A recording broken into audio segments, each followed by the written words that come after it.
Good evening, ladies and gentlemen. Welcome to the Paterson Oration for 2015. It feels like a family gathering here, and in the case of the Paterson family, it literally is a family gathering, and you're all very welcome. Well, as many of the people in this room would know, the Paterson Oration was established by ANZSOG in 2003 to recognise and commemorate the distinguished contribution of Dr John Paterson AO to public administration and public sector reform in Australia. Now John, as you know, was one of Australia's most eminent and highly regarded public servants. He assisted governments at state and national levels by developing eminently practical solutions to often very thorny, I think we call them wicked these days, and long-standing public policy problems. And he was able to bring his management expertise personally to improve delivery of public services.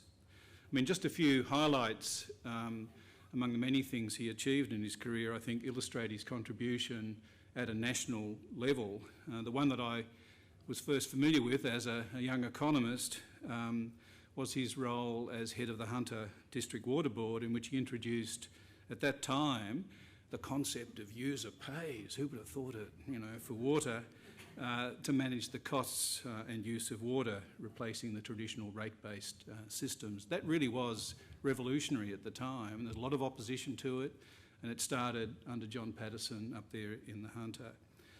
He introduced the case mix funding system for public hospitals, which is now almost a household word, and that's a system that's become a model for reform across Australia really, and nationally. And of course John was also a very powerful voice for wider reforms of health. He produced a wonderful slideshow on health reform, which I've got in my kit bag somewhere and still refer back to it, and it's still as good as the first time I read it, and probably still as needed. And of course, between 96 and 2000, he was head of the Department of Infrastructure Victoria, and I seem to recall again from my economic perspective that was one of the more enlightened periods of infrastructure development in Victoria. I might just leave that there. In the subsequent years before his death in 2003, he lectured as a professorial fellow at the University of Melbourne. He worked as a consultant on the health sector and as well as an advisor on water reform. And I'm proud to say he was also a part-time commissioner for the Productivity Commission when I was its chairman. John Paterson was widely considered one of the most talented and effective public servants of his time, and he was also an inspiration and a mentor for others. And he was an acknowledged champion of women in the workplace. So there's much more I could say about John, but many of you who will know him, and I'm, as I say, really pleased that we're joined here tonight by Mary, who's, I think, attended every John Paterson oration, and Kia, her son, and his partner Sarah, Max, the son, and his partner Sophie, and granddaughter Tassia. And I've been hearing about schooling. This is storing this up for my own granddaughter, who's not quite as old as you, Tassia. Well, we're really fortunate tonight to have Anne Sherry AO as the John Paterson orator. Anne, again, as many of you will know, is CEO of Carnival Australia, the largest cruise ship operator in Australasia, and a division of Carnival Corporation, which itself is the world's largest cruise ship operator. Anne is a member of the global leadership team at the Carnival Corporation and is involved in the development of regulation, training, and improved practices on ships globally. Prior to that, as many of you will know, Anne was with Westpac for 12 years, including in a number of chief executive officer roles. She was a driver of cultural change, community engagement and customer focus in commercial and retail banking. Well, before joining Westpac, and I can remember when you joined Anne, Anne had an illustrious public service career. She was, I think at at the end of that period, Secretary or First Assistant Secretary of the Office of Status of Women in Canberra, advising the Prime Minister on policies and programs to improve the status of women, and was Australia's representative to the United Nations Forum on Human Rights and Women's Rights in particular. Anne, and she may say something about this, was also worked closely with John Paterson, and I think you began your career in the Victorian Public Service. So it's particularly nice to have you here to give this oration, given your early connection with John. Anne is a Fellow of the Institute of Public Administration, a Fellow of the Australian Institute of Company Directors. She was awarded the Order of Australia for her contribution to the Australian community through the promotion of corporate management policies and practices that embrace gender equity, social justice and family partnerships. And I believe you too have 2 honorary doctorates, Anne, at 2 separate universities. And I think I should also say that Anne is the first Paterson orator to come from the business world and the second woman. And it's a great pleasure to have you here. And I ask you to join me in welcoming Anne Sherry to the podium. Thank you.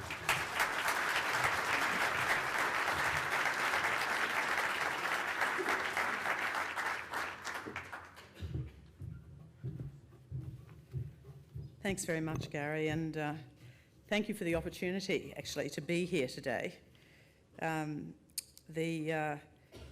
like the theme of the ANZSOG conference, which I think is following tonight, on transparency and engagement and the information age, because, of course, that's an issue that in lots of other sectors other than the public sector is challenging conventional thinking, and I'm actually going to talk a little bit about that tonight. But I'm particularly honoured to be giving the John Paterson Oration because I worked with and for John when I was in the Victorian Public Service many, many years ago, as you can hear from some of that chronology. However, it's the mark of the man that there have been numerous occasions since I left the public sector that his voice has popped into my head. And I know that sounds a bit weird, but let me explain. I think when you work with people who have the capacity John had for clear thinking, for courageous decision-making, clear moral compass, and with the ability to take risk and convince others to take risk, it absolutely stays with you. Why? Because you meet so few people who can do that, so few. No matter that our encounter was in the public sector, I've been guided by many of the things I learned from him in all of my subsequent roles.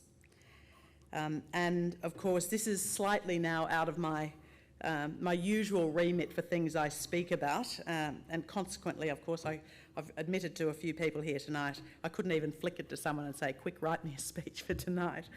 And I felt it was interesting, and when I got the note from Gary, I have to say I did feel it reminded me that I had not, in a way, honoured John. And so tonight is my opportunity to reflect on the things that he's taught me, and that hopefully some of the stories that I can tell you will help others frame the way they think about their role in the public or the private sector, because I think on some issues it doesn't matter where you work, the principles are the same. So let me give you a couple of my John Paterson examples. We first worked together when I was called the CEO of the Office of Preschool and Childcare, very grand title really. He and I shared a minister. John was the Secretary of Community Services, which was a much bigger and proper job, but my role was to bring together the then fragments of other systems that were meant to be dealing with preschool care, childcare, school-age care for the children of Victoria. It was a very fragmented system. Families that we were meant to be serving had moved from being largely single income to many of them dual income with both parents in paid work, but the system was geared to one parent who, may be working part-time, but actually largely assumed stay-at-home mothers. The system was racked with ideology, workplace practice that hadn't changed for decades, disconnected systems rife with community politics, and the choice really was tinker or reform. And for those of you who know John would would know this was just manna from heaven. So my discussions with John on this were very instructive. At some point reform was needed. Was it going to be now? Was I going to be the person to lead it? And if not me, then who and when? Learning to take risk is a very important lesson, particularly in the public sector where the weight of political bias is with status quo. Most public sector reform happens when systems are so broken that something has to change, rather than when the change is needed, usually much earlier than that.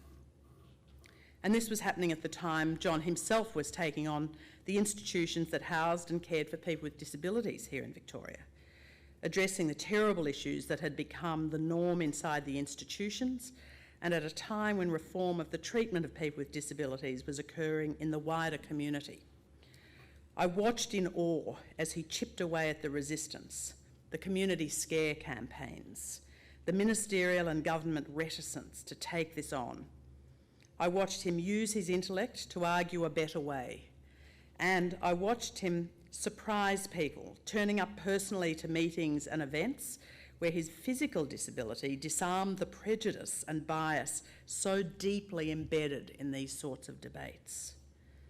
I took his lead, and I faced up to the challenges myself of reforming the children's services systems, as I asked myself the questions he'd asked me. Can I lead the change? Yep. Is this the right time? Absolutely yes. If not me, then I put it off to the next person. It was time to step up, take risk, do what was needed for the community that had changed needs that were not being met by the then current structures and programs. Sound familiar? I then got to work for John in the newly formed Department of Health and Community Services in the Kennett government when it was freshly elected in Victoria. And I think Gary mentioned this, he came and asked me if I would work as a division head in that department at a time when it wasn't full of women, although one might have thought it should have been, given it was an agency that served the needs often of women. But he asked me to take a risk on him, and he said he was prepared to take a risk on me. I thought I was the low-risk option, actually, but as it turned out, that probably wasn't true. But the most lasting impact of his leadership on me was his belief and drive about humanising the service delivery and policy work of the department, shifting the power to a degree from service deliverers to the customers, clients as we call them. And it's the same drive that in recent times actually led to the creation of NDIS. So I sort of hear him in other things that I get involved in. But it's the same issue that's driving debate in Indigenous communities about the right to own land and take control. Those same things were the things that I saw him leading and driving at the time. The way it played out in the early 90s was that every executive meeting began with a discussion of the people the system had failed. Children killed by dysfunctional families, people who entered hospital for treatment and died when they shouldn't have. It became about the people we were building and delivering services and policies to support. It became about the people. The easiest way to manage the issues we confront in some parts of government, and certainly it was true at the time, is actually to intellectualise, to massage it into data, to depersonalise, to average. It helps mask the true opportunity in government to drive change and to have positive impact and to support taking risk. But our mission at that time, with courageous leadership, was to ensure we did the best we could for the people we impacted. And that was a lesson that has actually stayed with me ever since. So here we are in the 21st century, looking forward, thinking about what's needed to build trust in government and its services, and to understand the impact and opportunity presented by technology. As I said at the outset, these are issues that challenge business too. Private companies have probably come more quickly than government to some of these issues, But the path isn't simple, and nor does it sit well with incremental change. Both risk-taking and courage are needed to drive change for the new world around us. Let me share a couple of examples to illustrate. Westpac in the mid-90s, fresh from government. But banking at the time, which I found myself launched into without knowing that much about it really, I arrived with the first wave of technology in banking. It was to transform the whole banking system. Cashless society was predicted, ATMs were rolled out across the countryside, cards, not bank books were all banished, branches were closed by the hundreds, particularly in rural and regional towns, but also in suburban Australia. Scale was the game, so regional banks were being acquired and absorbed into large banks. Westpac bought Bank of Melbourne, Challenge Bank in Western Australia, Trust Bank in New Zealand. Other banks merged as well. All the building societies disappeared, and some banks merged with insurers to create bank assurance companies. The world was changing. Do you remember the hype? That was in the mid-90s. You know, it was all over. Cash was done.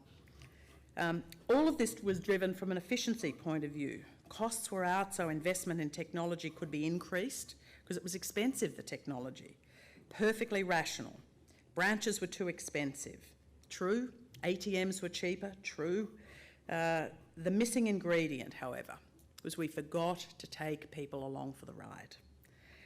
Employees who were watching thousands of their friends and colleagues be retrenched, people just like them, were not happy. And in fact, when I first arrived at Westpac, staff used to take off their uniforms before they went on public transport. So nobody spoke to them about banking or who they worked for when they got on the bus or the tram or the train. Customers who were not as quick to embrace the technology as the consultants advising the banks, people like shopkeepers, businesses in small towns who were looking at the linchpin of their high street disappear, all those people were not happy. And banks learned a very salutary lesson at that time, and it became a political lesson as well. Don't leave the customers and people behind. You cannot create change and leave all the people you're impacting somewhere back there hoping that they'll catch up. Nothing that was being implemented was wrong on one level, but change is hard and it requires stakeholder management. It needs frontline service deliverers to believe there's something in it for them and the customers. And Westpac and the other banks had to go back and rebuild all of that. They had to rebuild trust. They lost. They had to reverse some of the decisions. They had to reverse some of the pace of change. Had to think differently about how services could be delivered in places where the branches were still in place. And had to work with employees to change their view of what the end game was so they could communicate it, because they were the people that everyone trusted. The shift in focus onto people actually created innovation. At Westpac, it led to things that you would not imagine coming out of that sort of change. It led to the implementation of paid maternity leave. Why? Because we'd so lost the trust of employees in the organisation that the question about how do you become an employer of choice in the end was answered by you be the first company, private sector company in Australia to roll out paid maternity leave, which of course was an idea I had brought with me from government, where I couldn't get it up there. So I had another crack at it and actually got it, but it actually did come out of the need for there to be innovation in the way we thought about the business. We had to tackle entrenched discrimination inside the business. We rolled out things that I called, and nobody else will call them this, but talking ATMs. So if you're going to have ATMs, if you're visually impaired and you can't get to a bank, how do you use a card at an ATM? Interesting question. Of course, that caused us to have machines that could talk to you. And that piece of innovation happened as a result of needing again to build trust with sectors of the community that we'd completely locked out effectively of banking. Similarly, we took the leadership around financial literacy. So again, you can't close branches in country towns and small communities and Aboriginal communities and then expect people to work out themselves how they solve that for themselves. So the amazing thing was that there was opportunity with change to do things that we had not imagined before. But it took leadership, it took the right people, it took ability, it took risk-taking, and it took appetite for innovation. Similarly, when I came into the carnival job, which is 8 years ago, it was a business on its knees. Poor public perception, a coronial inquest underway into the death on a ship that had happened 5 years earlier, with only 100,000 people a year taking a cruise holiday. Tiny, it was a tiny segment of travel. In 2014, 1 million people cruised. It's the fastest growing form of tourism in Australia, and it has been for 7 years. Double-digit growth every year since 2007, and even during the global financial crisis. Last year, 21% growth.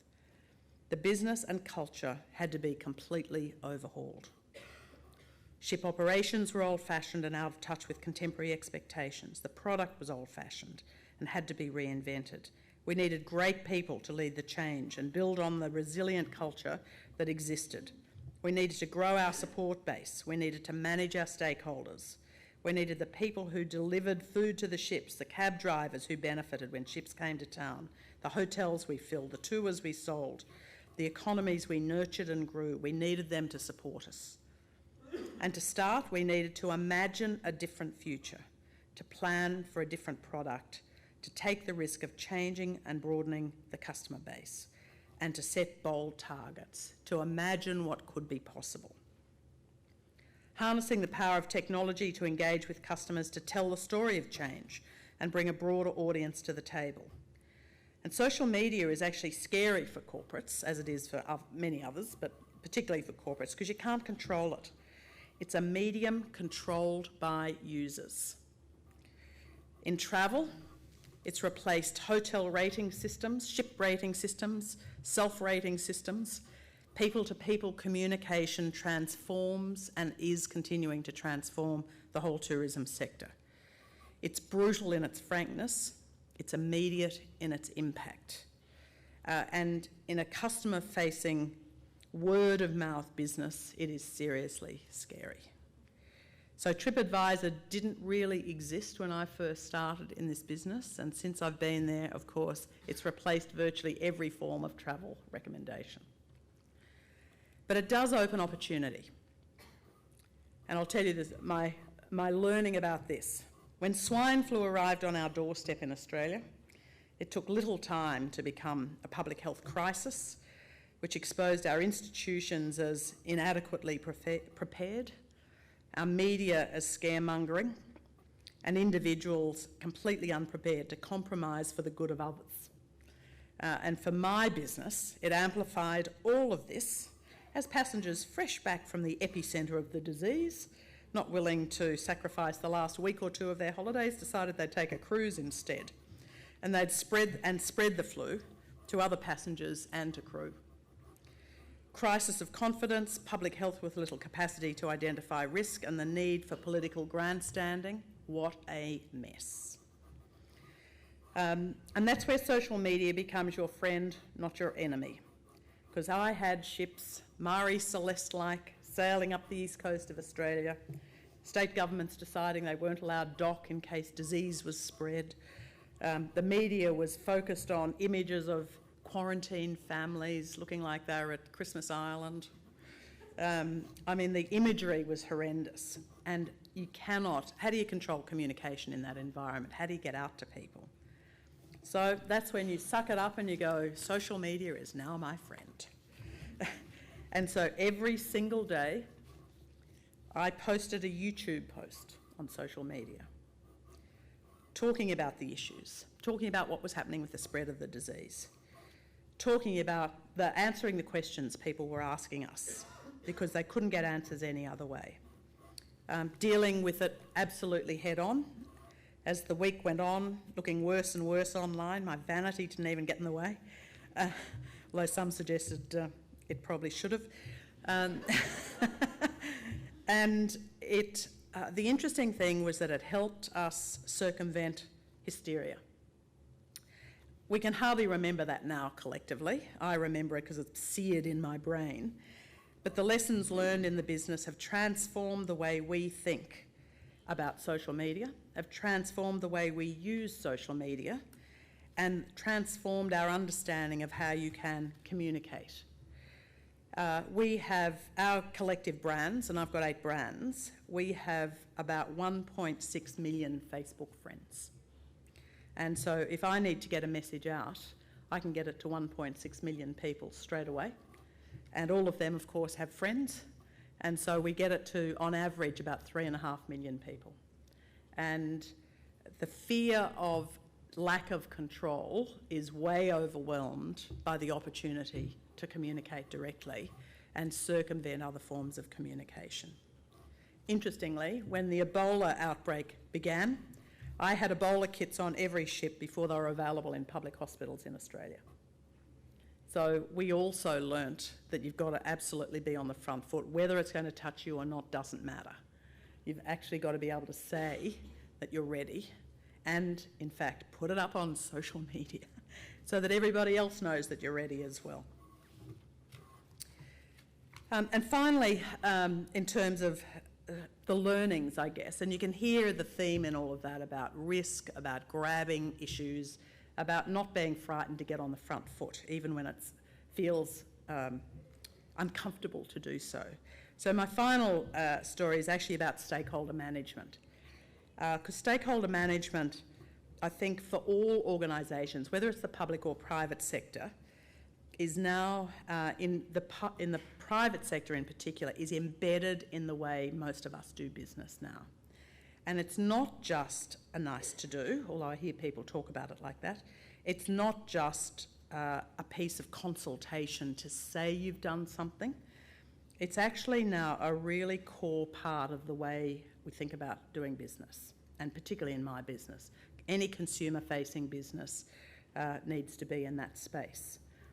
And it wasn't easy to get there because, of course, people who've been in businesses a long time, and particularly when I came into my current job, I was the first outsider ever appointed to run an arm of the business. Everybody else had been in shipping, since they were children.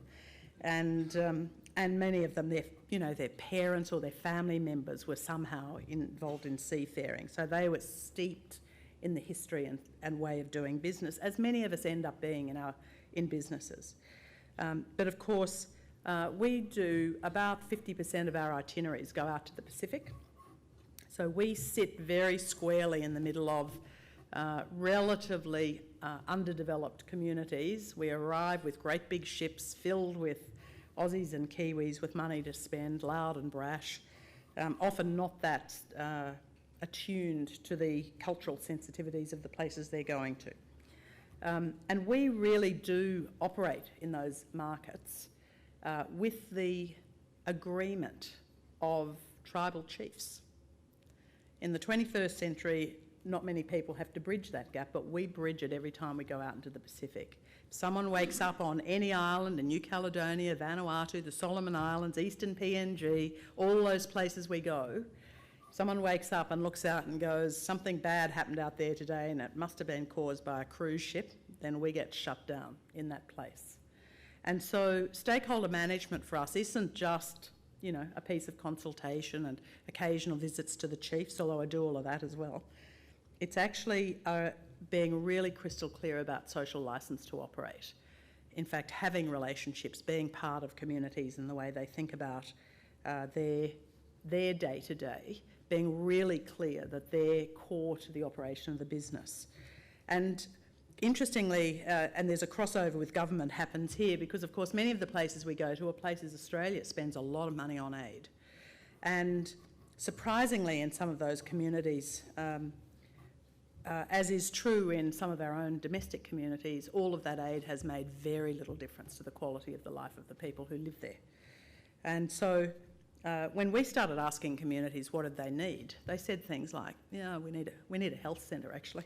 When people have babies or get hurt here, you've got to wait 3 days for the boat to come and pick them up and take them somewhere else so they can be treated. So we started investing, and we invest $1 million a year, building pretty basic facilities in communities. Now, you would think, and the communities ask, so we only do what people say they want in their communities. And, of course, that cuts right across a lot of the stuff that happens in development. Because development largely, and there's a lot of similarities with the debates in Indigenous communities in Australia, it largely is about people working out what they think is needed for that community and then doing it, and then doing it, and sometimes doing it again, and then writing a report on why it didn't work and then doing it again. When in fact the communities aren't stupid, as they're not in most places, and they actually do know what they wanted. So it's taken quite a while, but we have now developed a partnership with the federal government and others who put aid from New Zealand as well into those communities. But we've had to change the way we think, we've had to change the way we operate, and we've had to challenge a lot of the way other people operate in those markets. So stakeholder management is, and some of this is learning that goes right back to the days when I was sitting in government here in Victoria, working out how the hell you deal with kindergarten teachers marching in the streets of Melbourne because I was daring to suggest they work in a childcare centre. Stakeholder management is a really, really important part of, I think, all business, government or private sector. Anyway, so are you, we, ready for the 21st century and its challenges? My perspective is driven by history, but also in terms of public sector discussions. I worked with Terry Moran on the review of the APS in 2010 as I threw my hat back into the reform ring. The benefits of reform have been really well canvassed and analysed, but the progress on reform has been slow. And reform is not a one-off process, as the world around us is changing very fast. The Coombs Inquiry in 1976 reported on the need for the APS to increase its responsiveness to elected government, improve its efficiency and effectiveness, foster greater community participation in government. All sounds familiar. What that meant in 76 is fundamentally different, though, to what it means in 2015. In 2010, the Moran report reiterated those same themes, but additionally gave a stronger focus to the need for leadership and the need to be more future-focused. In my parlance, the need for leaders to be more courageous, to take risk, not to be risk-averse, and ultimately the next round of reform was to be about people. It always comes back to people. The skills, the nature of accountability, the relationship between citizens and the policy and service delivery process. Reform in 2015, I think, requires invention and reinvention. Organisations can adapt structures that are fit for purpose, connectivity via technology, and work structures that attract the best people. The review flagged the need to revisit the system of merit, to test whether it was delivering the outcomes. The principle enshrines fantastic outcomes. However, the outcome, great principles, but the outcomes sometimes don't match it. And of course, this is the subject of much public discussion again, as the public view of the principle doesn't match the experience in political appointments and in the pre-selection of members of parliament, who theoretically are all selected on merit. Just weird they all end up looking the same. There was plenty of evidence the same was getting lost in some of the public sector appointments as well. People started to look the same. That's not the way merit works. Merit actually is an outcome measure, not just a process measure. Capability requirements in every industry have changed. Every job hasn't changed, but leadership has fundamentally changed and the requirements of leaders. Diversity, once an area where the public sector proudly led industry, needs challenging and reinvigorating. How do you drive a future state with a workforce that's changed little in composition in 30 years? You can't. Transparency. The New Zealand government, interestingly, has made many cabinet and briefing documents publicly available on websites. It's not suffering a crisis as a result. Somebody's already said to me tonight the real stuff doesn't get up there. Probably not, but we're nowhere near this. And still we've got this FOI process taking up time, resources. The object is to hide, not to share, even the stuff that doesn't matter. It takes you weeks, months, hundreds of people in the public service chasing stuff, finding things, blacking them out. So, that's government staying risk averse rather than opening up at least some of the stuff that should be available. And so what leadership is required for an age where technology has changed the way transparency works and the way engagement works? Let's start with engagement. Engagement was once a controlled process. Consultation was managed, the people you consulted carefully chosen, sometimes specially funded. The issues discussed, controlled and canvassed. Technology has changed this. People as citizens are engaged. They have channels government barely understands, let alone control.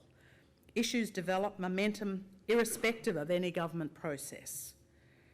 Interestingly, the NDIS online campaign targeted seat by seat, electorate by electorate, using technology and social media to get that across the line. The current debate about marriage equality demonstrates how quickly governments can be left behind. The grassroots campaign has 70% plus support in the community and 10% support in government.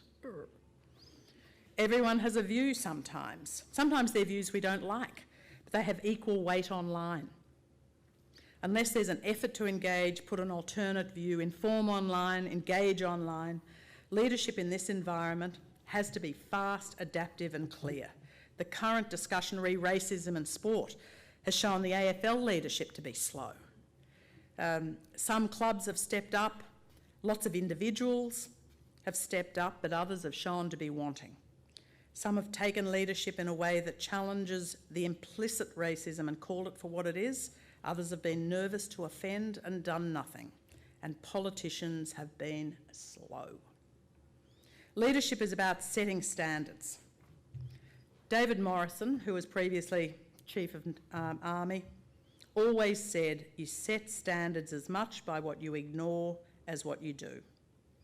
Recent inquiries into church and government institutions shed light on that.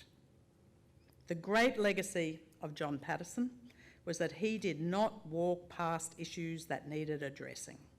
If he were here today, he would be lauding us to be courageous, to take risk, to tackle the hard issues we face, and there are plenty of them. Transparency is going to happen whether we drive it or not. WikiLeaks was a reaction to lack of transparency and became a global phenomenon. It will not be the last. Its power comes from the culture of secrecy in government. Engagement is happening whether we want it to or not, on topics we don't choose. I mentioned gay marriage, racism, but it goes to politicians' entitlements, policies and programs in government. If you don't embrace it, it will overwhelm you. It's changing the way many things are done, creating completely new business models. Just look at Uber, a reaction to poor service in taxis in cities all over the world. Suddenly you've got a whole workforce of people prepared to go out and drive. Whether you like it or not, it's online, it's an app, and it has engaged tens of thousands of people. Airbnb has more rooms online than Intercon and Hilton combined globally. It's the largest seller of hotel rooms in the world, and it's basically a piece of software. It's C2C, it's customer to customer. It's an entire new model of hotels, and having used it myself, it's for many people in cities like New York, it's a much cheaper way to travel, and it gets you engaged in a completely different way in community. The amazing thing about community initiatives like that is that they don't just open up cost savings, they actually open up people, because often you're staying in someone else's home that you'd never meet if you travelled normally. So the capacity to adapt and find the capacity for institutional renewal and reform is the challenge now for all governments and for all who lead, as it is in business as well. There have been plenty of role models who've shown it's possible. John Paterson was such a role model, and his legacy should be the sense of possibility in all of us, and the courage to do what we know is needed, and the courage to do what we know is right. And we're all depending on more of us getting to do it. Thanks very much.